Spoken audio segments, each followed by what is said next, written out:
Hey Soup, welcome back. It's Claytano, and today I'm going to be showing you guys how to rune. I think it's pronounced Okeanos. I could be completely wrong, but this is the Fire Sea Emperor. It's an awesome looking monster, as you guys can tell. But for those of you that are new to the series, I actually go over what they're useful for, what they offer, their pros or cons, their runes for early and late game, as well as the different options for runes as well, as far as tank or nuke, their substat priorities, their team combinations, their alternatives, and then at the very end, their overall rating out of 5. Also, just keep in mind as you're listening to this advice is coming from a G3 perspective. However, I do kind of try to give you guys as much as possible help for early to mid game builds as well through this. So again, keep that in mind. Now, so first to start off, what is Okeanos useful for? I would say mainly he's useful in arena. That's both arena offense and arena defense, but built completely differently. So if you're trying to use him both at the same time, I would say stop. Just focus him on one or the other, and then use a different monster in its place for the other one. That's the least I can say for that. Also, he's useful as a Tiana counter. Okay, not a lot of people think of that, but he's a great Tiana counter. Okay, he has more base speed than a Tiana. And he has a fire element that makes him focus Tiana. And he has a skill that removes will and puts their skill on cooldown all in one turn. That counters Tiana. Amazing. It's an amazing Tiana counter, guys. Use it.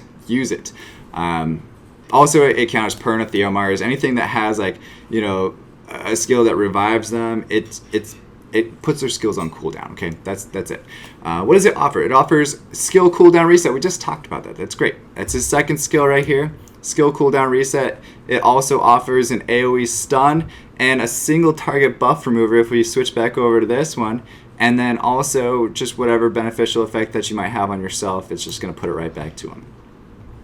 Those are the main things that he offers. He has a accuracy leader skill. We don't, whatever. Okay, we'll talk about that later.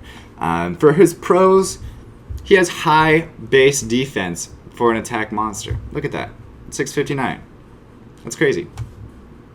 An attack based monster. Okay, he awakens into crit rate. Also, that's always great for an attack monster. He has an AoE stun that increases his own attack bar. So the amount of monsters that he stuns, he also gains 25% back for that when he stuns them. So that's pretty cool. It's pretty cool. Except the stun rate is a little bit low, as you can see, but still, it's all right. He's fire element. So if you're using him for arena defense, as I say with every other type of monster that we're using on arena defense, he's fire element, so he's going to help to counter Lucians. He's not going to die as easily. He's not going to be such Lucian bait as everything else would be. Okay? Those are his pros. His cons, his low base attack for an attack monster. Look at the 769. I know we were looking at the defense earlier, but look at the attack. That's an attack monster right there. 769. That's horrible. That's a horrible amount of attack for an attack monster. What is that? That's horrible. Again, it's horrible. His second con, he has a lackluster leader skill at accuracy. Yeah, okay, it might be okay for his his skills, but really, are you ever going to use an accuracy leader skill? I mean, I'm sure there's people out there that will, and people that are going to comment say, hey, I use this accuracy leader skill all the time. But at the same time, I would rather have an HP, attack power leader skill, anything like that. A speed leader skill would be better than that. It really would be, and you guys all know it. So what are his rune sets? So how are we going to rune this type of monster? I would say early game, Despair or Fatal for the nuke. You can actually run him nuke or tank. So this is going to be focusing on the nuke first. You can run him main set, Despair or Fatal, just to kind of, emphasize his skills there. So he stuns more. That'd be great. His offset could be Blade or Focus, so you don't need to use the leader skill, just use some focus runes and it does just as good. Since accuracy and resistance is a lie in this game anyway, so, not salty. His 2 slot, you're going to want to go speed or attack percent. I would say just stick with speed again. 4 slot, you can either do crit rate or crit damage. And then 6 slot, you can do attack percent. For a tank build, excuse me, you can go main set, despair, or swift. Now, again, keep in mind, we're trying to counter Tiana's if we're putting him on our arena defense. And if we put him on our arena defense, we want it to be tanky. So if we're putting it on arena defense, trying to be tanky and trying to counter Tiana's, we can put it on Swift to do so and just make it fast. Just make it, like I said, 2 slot speed, 4 slot HP, 6 slot HP percent as well. For his offset, you can either go energy guard or focus just to kind of make sure that he does what he needs to do. So keep that in mind there. For late game nuking, you can switch him over to violent. I would say it would be the predominant build for him. You can also use him on despair, kind of like a Zeros almost for the most part. His offset should be will primarily. For 2 slot, you can go speed or attack percent. 4 slot, you can go crit rate or crit damage. 6 slot, you can go attack percent as well. Pretty easy. For tank late game, again, Swift. If you're trying to counter Tiana's, if you already know that if you can't get enough speed out of it to specifically counter Tiana's or other type of like Aquila or Triton, then just go violent on the tank build. Go violent, and then you can go either offset, will, primarily will is great. Your 2 slot can be speed, 4 slot HP, 6 slot HP percent. And now that I think about it, kind of for the nuke build, late game, you can go rage. Rage works just fine as well. So, whatever one you got, whatever one that you can make a decent build on it, do it. Great advice, right? So his nuke substat priorities, prioritize speed. If you're using him as a nuke, you're going to be wanting him to go with other support monsters like Galleon and a buff remover to kind of make way for his AoE skill. So even though his scaling is kind of bad, he's still an AoE nuker, so you can use him as such. But just make sure that his speed kind of lines up with those other monsters, so that way Galleon goes, and then he goes right after Galleon. The less speed that you have in between them, the less you're going to get interrupted by somebody that's going to remove those defense break, debuffs. So yeah, prioritize speed. Next, if you go crit rate on slot 4, then get some crit damage subs. If you go crit damage slot 4, then get some crit rate subs. As always, then attack percent would be the next substat priority, then accuracy after that. For tanks, you want to go speed priority, just get it as fast as possible. As fast as possible. If you're putting him on defense with a buff remover or a buff stripper like Juno or Praha, then make sure that you have it going after them, so that way your stun can go after the buffs have been removed, after the will has been removed. Then you can prioritize HP after that, accuracy after that, and then defense after that. Pretty easy. Pretty easy. This is easy stuff. Summoner's War is an easy game. Team combinations, though. For arena offense, we kind of talked about it a little bit earlier.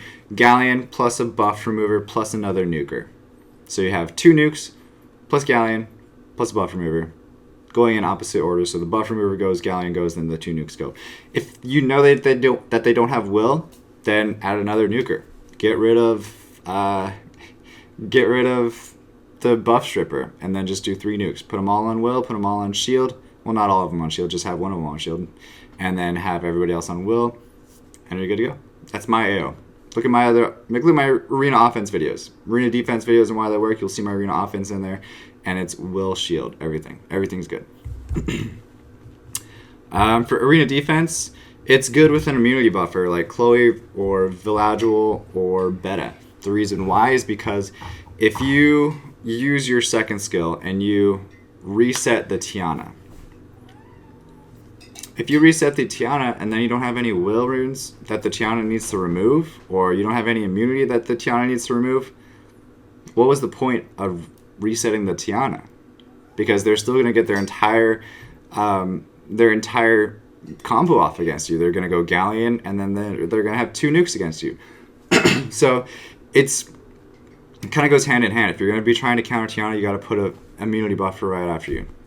So if you want to put Veladril or even Draco works as well. Put them in. It boosts you up. So as long as your Draco is faster than their Tiana, and that way your Okeanos is boosted up his attack bar enough where he's like 75% the speed of Draco, and then he goes and resets Tiana, that's GG. You won. Because you reset Tiana, and then you could stun their entire team. GG. Now, if you derp and you use your third skill, that's a whole other story, but hopefully that doesn't happen. Yeah, so that's pretty much your AD. That's the monsters that you would use for AD. Pretty much has to have immunity with it because it's kind of scary. Alternatives, just mainly Sekhmet, because it has the same skill where it removes the buffs, or actually steals them, and then also puts the entire skills on cooldown. So that's the same thing with Sekhmet, which we're actually going to be talking about, as you can see, tomorrow. It's kind of crazy that all these monsters are kind of lined up right next to each other. But Sekhmet does the same thing. So, it's a good alternative. I would say it's a better alternative for arena defense, but you can't use Sekhmet really as a nuker on arena offense. You can use it as a defense breaker, I guess, if that's the only one that you have. But this isn't about Sekhmet. This is about Okeanos. So the overall rating for Okeanos, I would say it's a decent monster. It's not a bad monster. A lot of people say that it's the worst one out of the 5. No, it's good. I would say it's a 3.5 out of 5. It's not the best, but it's not the worst. It's a good monster. So if you guys have one, congratulations. If this video helped you out, if you know somebody that also has an Okeanos that needs help with ruining it, definitely share this video with them. Most of these how to rune videos do get put up onto a site called Summoners War SkyArena.info, where there's a lot of good information about Summoners War. Imagine that. But the articles for the monsters are written by very high-end experienced players, so you guys can get a lot of good information from that site, and I will put the link in the description below so that way you guys can check it out. But other than that, guys, I will be posting one of these videos. I'll try to be posting one of these videos every day. I do get a little bit behind, but I do my best, and I'll just go through the water ones next, wind, light, dark, just so on and so forth every day. But anyway, guys, thank you so much for watching. As always, stay soupy. Appreciate it. Don't be potatoes. Peace later. Bye-bye.